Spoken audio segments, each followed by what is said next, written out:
Hello gamers, it's Tom Sidener, the Lonely Gamer, and today is Thursday, December the 8th, 2016, and it's time for the news. Okay, so the first thing in the news I want to talk about today is something that has nothing to do with the news and board games, but it has to do with my studio. So we've got some pretty exciting news here at the Lonely Gamer Studio, and we've actually added another camera. So now we have two camera views. We have the camera view that looks straight at me, which I know you love that camera view because you love looking at my beautiful face every day in the news. But we also have a camera that is a view from the top. So you can see that we can now use this camera to actually do video reviews and to do videos showing you how things work, and it's just going to make for a much better video environment for you, the viewers. Let me show you a few things from the upper view. So as you can see from the upper view, I will now be able to do board game reviews where I'll actually show you a really nice thing from the board. I can switch back and forth. I can come to this view and show you things that have height in them. So if I want you to see something at this angle, I can do that. Or I can switch back to this angle and I can show you dice rolls. I can show you the movement of characters on the board. And I can just give you a really good overview. I can even do an extreme zoom in so that I can give you very nice detailed looks at figures and dice and different board game components. So I'm very excited about this new addition to the studio. We won't use it a lot in the news, but maybe sometimes. But it will be really nice for game reviews and such. So I hope you guys appreciate this. I'm very excited. This was partially a gift from my father, who helped to purchase the extra camera for this review it was a Christmas present, so that was really cool. So thanks, Dad, and here's back to the news.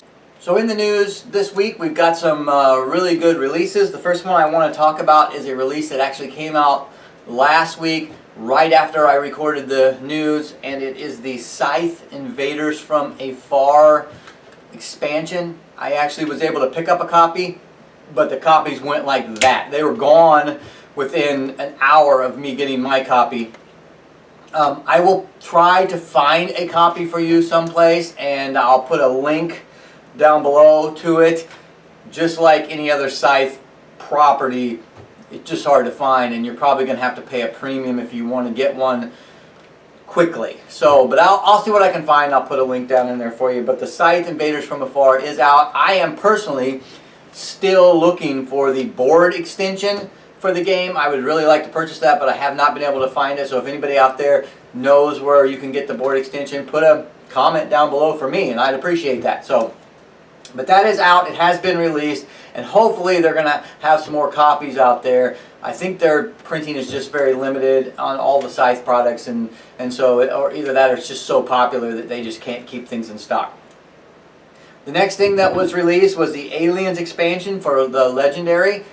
This expansion looks pretty cool. I love the Aliens Legendary game, and I love the Predator Legendary game. It really makes me feel like I'm in the game.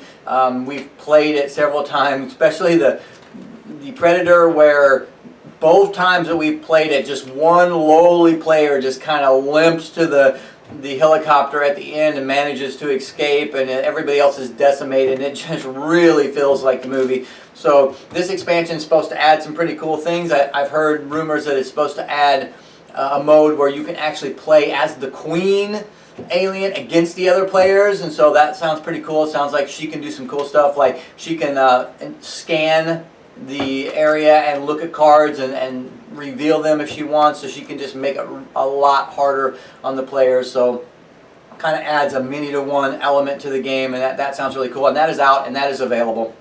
Also, the expansion for Tesla versus Edison was released.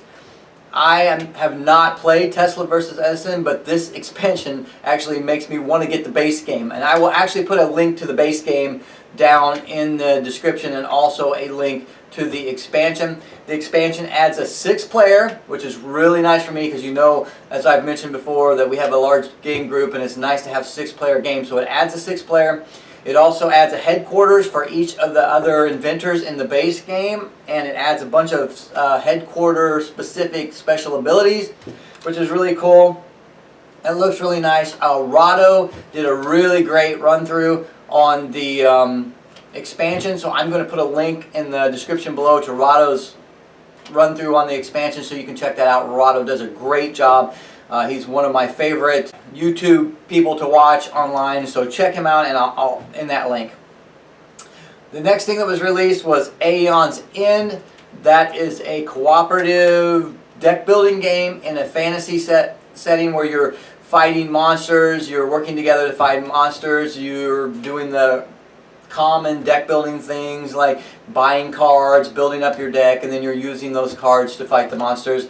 If that sounds like something that's interesting to you, then check that one out. Another game that actually came out last week and I wanted to talk about in the newscast, and I actually forgot it was on my list and I missed it, and that was New Angeles. I have a buddy who's a huge fan of Netrunner, and New Angeles is a pretty cool looking board game set in the Netrunner universe. So Brian, if you're watching this, this is a game you might want to pick up. It has the players playing as the corporations. You're trying to actually beat another corporation in the game. At the beginning of the game, you actually get a card and it says that this guy is your nemesis, and to actually win the game, you actually have to have more money than the person you're playing against. There's also an evil government player who plays autonomously, and if that player in the game actually has more money during the game, then the players all lose. So you have to not only fight against your nemesis in the game, you also have to beat the evil government player that's trying to take over the area. You play as the owner of a corporation. You're trying to create wealth and ingenuity through doing different things. It's an actual bidding game, so you are putting out different options to happen that round, and then players are bidding on which option they want to happen. Everybody's going to have their own reasons for wanting either this option or that option to happen, so within the game you're trying to move forward and get enough people on your side to actually win the game. There's a lot of things that happen against your corporation in the game, like you'd have power outages or thugs stealing your stuff and everything. So it looks like a pretty in-depth game, and it looks like a pretty cool game. So if you're into Netrunner, then this may be a game that you might want to look at. Alright, so that's all for the stuff that came out. So let's move on to the news. There is a company called Restoration Games, and that company is going to be restoring games that were previously released.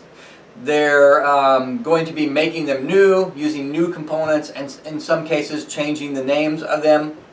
They are going to be concentrating on games that came out in the 60s through the 90s.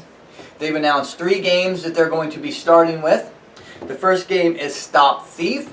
Stop Thief is a game where players listen to an audio device and it makes sounds, and then the players have to try to determine from the sounds where the thief was and what he stole and all of that kind of stuff. The original game had an electronic device, like a talking device, that came with the game, but Restoration Games is planning on using a phone app to replace that electronic device, so that might be pretty cool.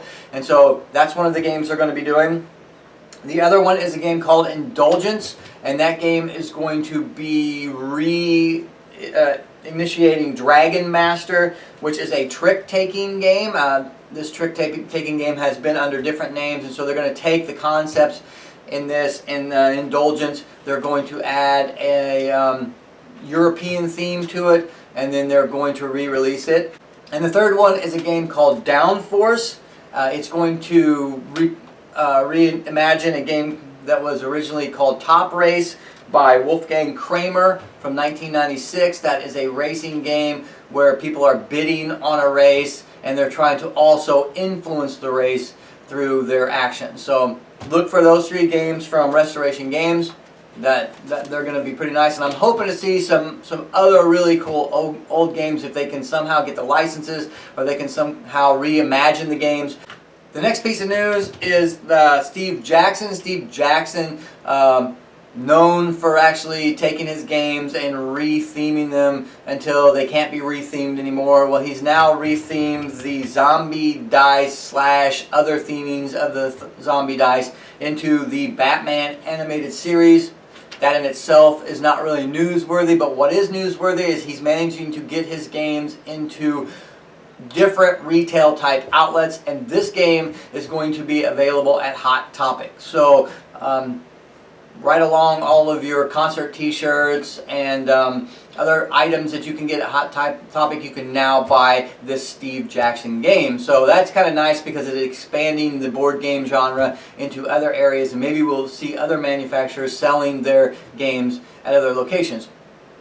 We do not have a lot of good local board game stores in my area. We do have one really good one, Titan Games, but other than that, that's about it. And so if they don't have it, it's hard to get something. So it would be nice to see some of these games in other retail outlets. So look for that. And the last thing on the new news list is that Cool Mini or Not has now become a public traded company. They are trading in the Hong Kong Stock Exchange. I was actually able to find their stock ID, and it is CMON, C-M-O-N.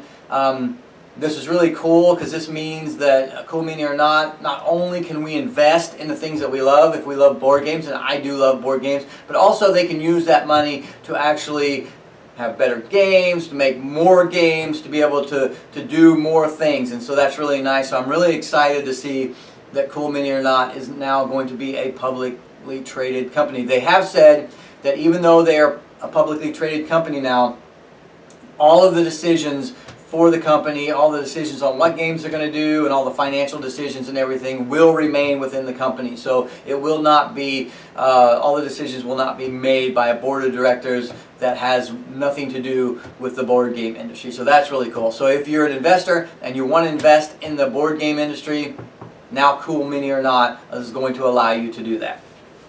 Okay, so the last thing we're going to talk about today is the Kickstarter news. The first thing I want to do on the Kickstarter news is I want to beat a dead horse. Now, hopefully this is the last time I'm going to beat this dead horse, because this horse has been beaten way past its death. But I want to talk a minute again about Mythic Battles. Now, Mythic Battles, you've heard me talk about it in the last few newscasts, and you know that I'm a big fan of this. Well, the campaign is over. It's funded by $1,000,000 miles. I think it was almost $3 million that it made. But that's not the cool thing. The cool thing is even if you didn't fund it, even if you didn't want to pay the money to play the game, they, the other day, released a print and play version of Mythic Battles. Now, I'm not the kind of guy who likes to go out and do print and plays. It just takes a lot of effort on my part. I would rather just buy the game. But I'm actually going to print and play this game because this game looks like a really fun game, and I'm really excited about playing it. It's probably going to be over a year before we get the actual game. This one actually seems like worth my while. So if that seems fun to you, if you've watched the videos and you like the game but you didn't have the cash to dole out for the game, go to the Kickstarter, go to the announcements. One of the announcements is print and play. Go there, download all the PDFs that they've provided, print yourself out a copy, play the game. You never have to pay them one penny. I think this is the coolest thing that they've done so far in this campaign, and they've done a lot of cool things. So I have a lot of respect for these guys. Monolith is a great company, and go get the print and play if this game looks fun to you, and play it, because I'm going to be. The last thing on the Kickstarter list today we're going to talk about is Red Dragon Inn 6. Red Dragon Inn is a game that's been out forever. I've got, I think, the first 4 versions of it, and then apparently there's a 5 that I don't have, and now 6. 6 is being kickstarted right now. It introduces villains into the game, so Kickstarter 6 is villains, and you're going to get some villains that you can play in the game. It has fully funded. It's got 6 days to go, so if it's something that you're interested in, you're going to want to go out and get it fairly quickly. It is up to $103,000. It does add some new things into the game. One of the things it adds is dungeon events. I think there were some sea events in another one, but this adds dungeon events. It also offers a two-headed dragon mode, which is harken back to Magic. We used to play two-headed dragon tournaments. Well, this is a two-headed dragon mode in Red Dragon Inn, where two people compete against two people in a battle in that game. And then there's also a boss mode where you can build up your character to a point where you think that you can dominate everybody in the game. You can say, I'm going into boss mode, and then you can take on the rest of the contestants in the game and try to beat them all. So that's what it offers. If you're interested in Red Dragon Inn, it's got 6 days to go, so go on over to Kickstarter and check that out. Okay, so that's all the news we have today. I hope you're excited about our new camera setup. I'm very excited about it. Please come back. I just did a review of Imhotep using the new camera. So if you want to go check that out and give me some feedback on that, I'd really appreciate it. I've been messing around with lighting, so I'm still working on some of the lighting issues, but hopefully we'll get those all worked out. But anyway, that's it for the news today. Until I see you again, happy gaming.